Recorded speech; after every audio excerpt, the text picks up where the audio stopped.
Semua orang senang melihatnya karena dia bersih, karena dia rupawan, karena dia sopan dan santun, karena ayahnya meninggal dan ibunya juga sudah lama meninggalkannya. Orang kasihan melihatnya, maka karena kesenangan hati mereka, mereka sendiri yang memberikan gelar untuknya yang belum pernah mereka berikan kepada orang sebelum dia. Gelar itu bernama Al-Amin, orang yang layak menerima amanah. Amin diambil dari 3 huruf, alif, mim, nun. Dari kata alif, mim, nun muncullah kata amanah. Orang yang mampu menerima amanah disebut Al-Amin. Kita mengatakannya jujur. Lawan daripada amanah adalah khianah, al-khain, pengkhianat. Dia tidak berkhianat. Dia adalah seorang yang mampu mengemban amanah dan terpercaya, maka semua orang percaya kepada dia. Dari alif, mim, nun juga akar yang sama dengan iman, akar kata yang sama dengan iman, maka iman berarti percaya. Dia adalah orang yang dipercaya karena memang dia mampu mengemban amanah. Kapan kebencian itu datang? Kebencian itu datang ketika dia naik ke atas bukit Sofa dan dia berkata kepada semua penduduk Makkah, seandainya aku katakan di balik bukit Jabal Abi Qubais yang besar, gagah, perkasa, tinggi, menjulang ini ada pasukan musuh yang akan menyerang kita, apakah kalian percaya? Semua mereka berkata, shadaqnaka, kami percaya karena memang kami menggelar engkau orang yang dapat dipercaya. Seandainya aku katakan bahwa ada pasukan musuh yang akan meluluh lantakkan, menghantam, membunuh kita, apakah kalian percaya? Mereka menjawab, shadaqnaka, kami percaya. Seandainya aku katakan bahwa aku menerima wahyu dari Allah dan aku diperintahkan Allah untuk mengabarkan kepada kalian yang baik-baik akan masuk surga, yang jahat-jahat akan masuk neraka, percayakah kalian? Disitulah perlawanan datang, bukan dari orang lain, bukan dari musuh, bukan dari lawan. Perlawanan itu datang dari saudara kandung, dari ayah kandung yang masih ada hubungan darah. Tabban laka ya Muhammad alihada jama'tana, celakalah engkau Muhammad, apakah hanya untuk ini saja kau kumpulkan kami hari ini? Allah membelanya, langsung Allah membelanya. Dia tidak membela dirinya, tapi Allah mengatakan tabbat yada abi lahabi wa tabba ma aghna anhu maluhu, hartanya tak ada berguna, wa ma kasab, hasil usahanya tak mendatangkan manfaat, wa mra'atuhu hammalatal hatab, istrinya menjadi pembawa kayu bakar, simbol dari adu domba, kata-kata yang membuat menyakitkan hati yang dibawa oleh Ummu Jamil istri Abu Lahab untuk menyiksa, menjelekkan, membuli, menebarkan berita untuk membunuh karakter Sayyidina wa Maulana Muhammad sallallahu alaihi wasallam. Ini bukti kalau hari ini ada anak muda yang rupawan, yang dermawan, yang disenangi lingkungannya, tidak ada orang yang tersinggung, biasa, karena Nabi Muhammad SAW juga pernah mengalami hal itu. Tapi begitu kau katakan, aku tadi malam bermimpi bahwa aku mesti hijrah, meninggalkan komunitas peminum khamar, meninggalkan geng kita yang selama ini bicara tentang yang haram, maka disitulah mereka akan berkata, apakah hanya untuk ini saja kita berteman selama ini? Mana persahabatan kita? Apa yang dialami pemuda-pemuda hijrah hari ini dialami oleh Rasulullah sallallahu alaihi wasallam 14 abad yang silam. Ketika kau berhasil bisnis, orang senang. Ketika kau berhasil membina rumah tangga, tidak ada orang yang tersakiti ketika anakmu lucu-lucu dan kau berada di tengah mereka, tidak terusik kepentingan mereka, tidak terganggu ekonomi mereka. Engkau adalah sahabat, engkau adalah teman setia. Tetapi ketika kau tidak ikut kemauan manusia, disitulah engkau sedang melantik dirimu sendiri menjadi musuh. Maka Allah kuatkan hatimu. Wa in tuti' aktsara man fil ardi, kalau kau ikut kebanyakan orang di atas muka bumi, yudilluka an sabilillah, mereka hanya akan menyesatkan engkau dari jalan Allah Subhanahu wa taala. Tapi api itu tidak pernah padam.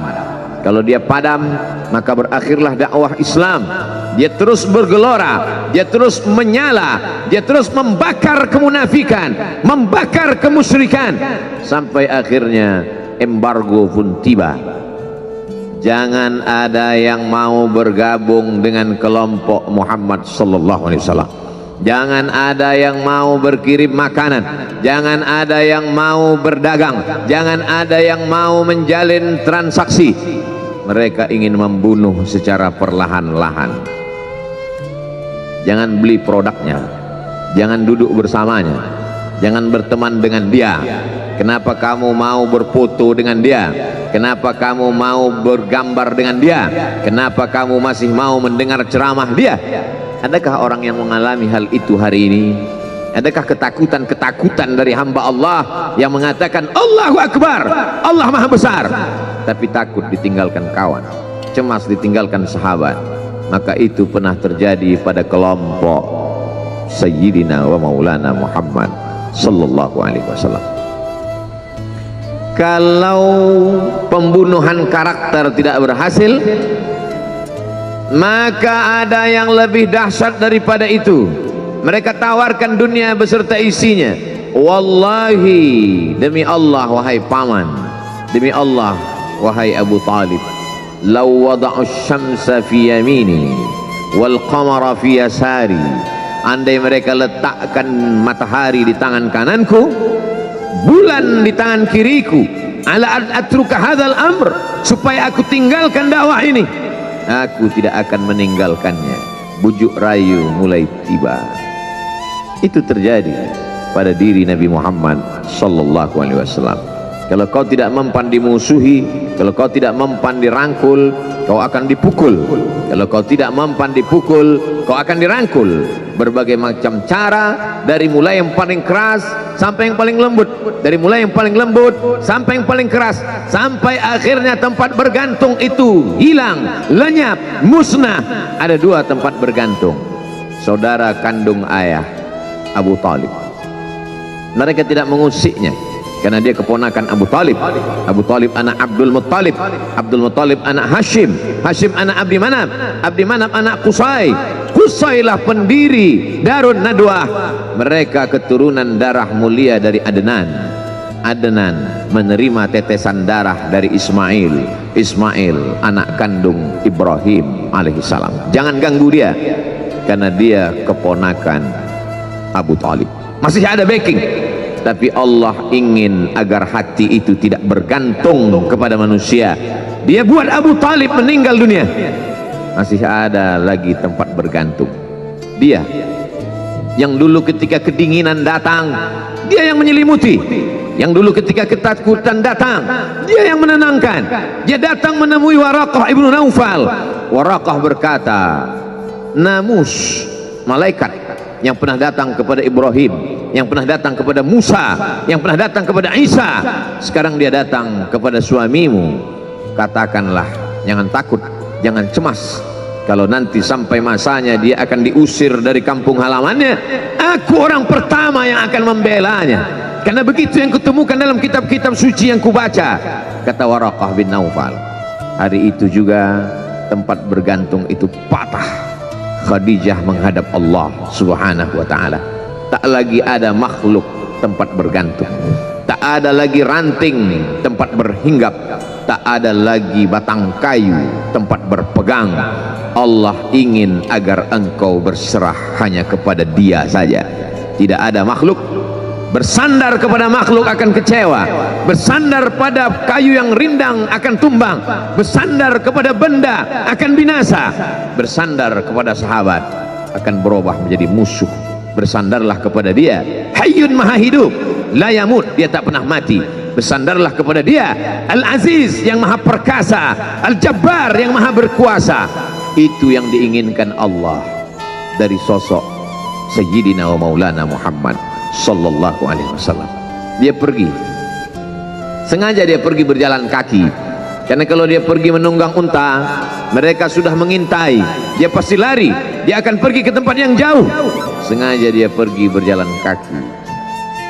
Lalu kemudian dia pun sampai ke suatu tempat.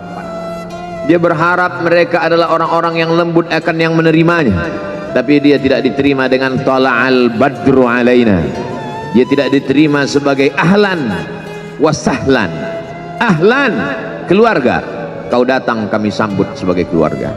Sahlan, mudah, kau datang urusanmu mudah. Ahlan wasahlan. Tapi dia tidak dianggap sebagai keluarga, dia tidak dianggap sebagai sahlan, dia dianggap sebagai musuh. Dia dilempar dengan batu, dia dilempar dengan kayu, dia dilempar dengan tulang onta. Apa yang dia lakukan?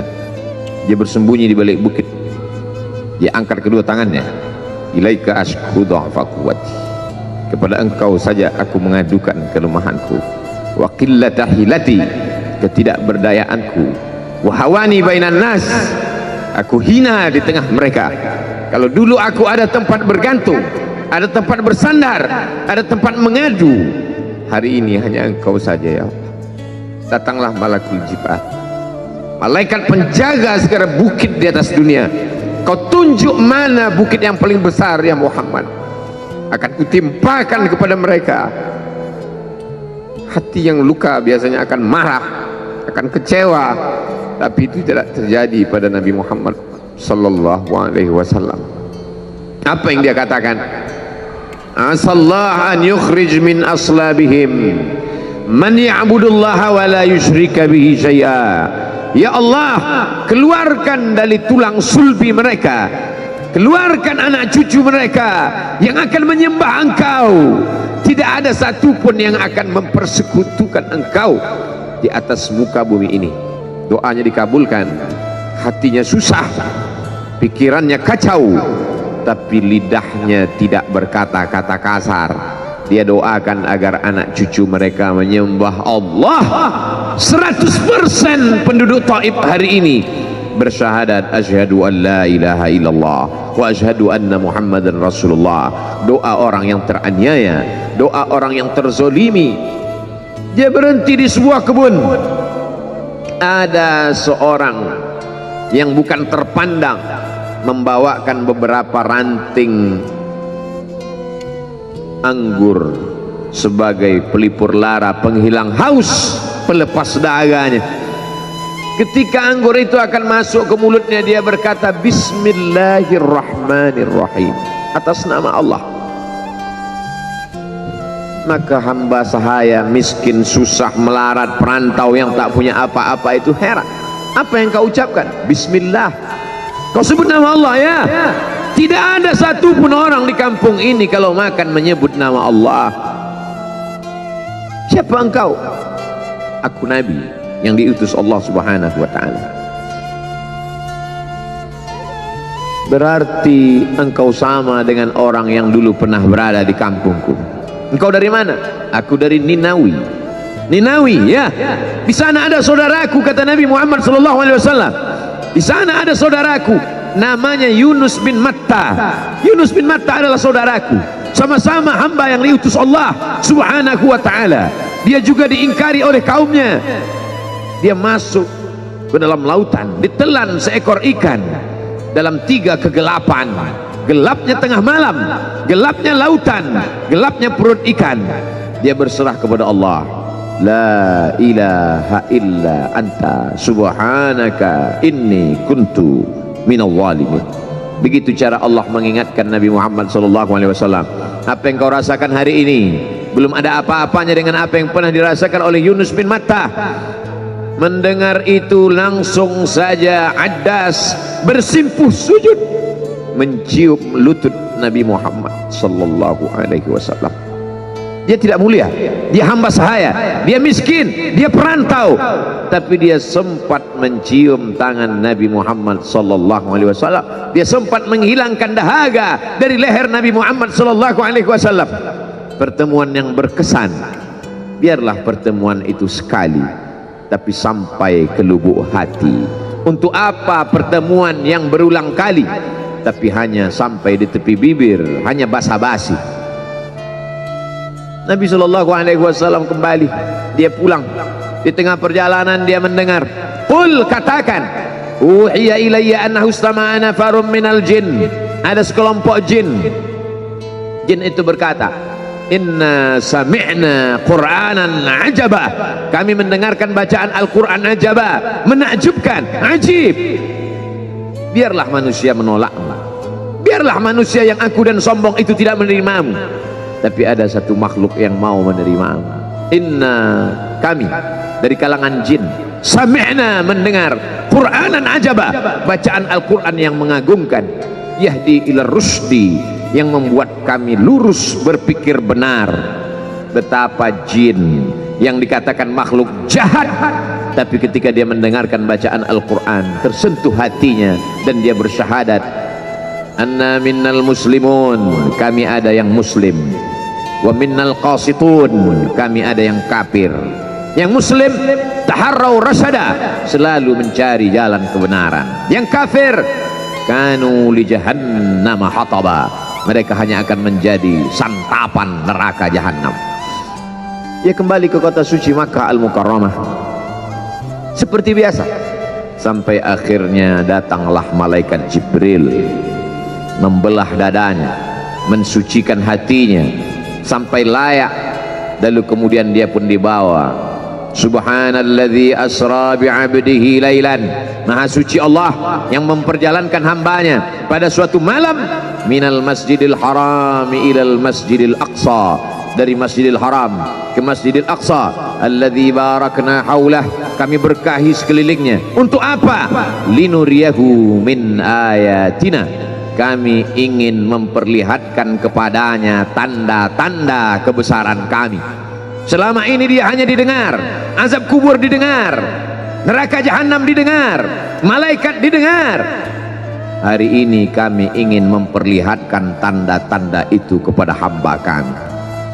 Jangan bersedih ketika kau didustakan, jangan bersedih ketika kau dibunuh karaktermu, jangan berduka cita ketika tidak ada manusia yang menerimamu, karena sesungguhnya itu hanyalah cara Allah menguatkan hatimu, karena dia ingin mengangkat derajatmu, menempatkan di tempat yang terpuji, memperlihatkanmu sesuatu yang tidak pernah dia perlihatkan kepada manusia yang lain.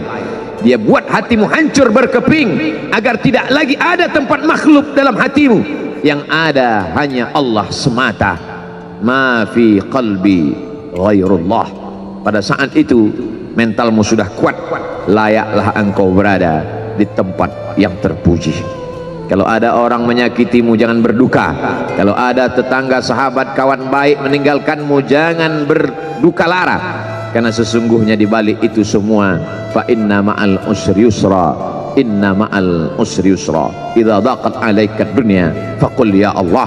Kalau terasa sempit dunia, mengadulah kepada Allah. Idza sa'alta fas'alillah, kalau minta-mintalah kepada Allah. Wa idza sta'anta fasta'in billah, kalau minta tolong, minta tolonglah kepada Allah. Iyyaka na'budu wa iyyaka nasta'in, kepada engkau kami menyembah, kepada engkau kami beribadah, kepada engkau kami bersimpuh sujud, kepada engkau juga kami meminta pertolongan. Barakallahu li wa lakum fil Qur'anil azim, wa nafa'ani wa iyyakum bima fihi minal ayati wadh-dhikril hakim, wa taqabbala minni wa minkum tilawatahu, innahu huwal ghafurur rahim.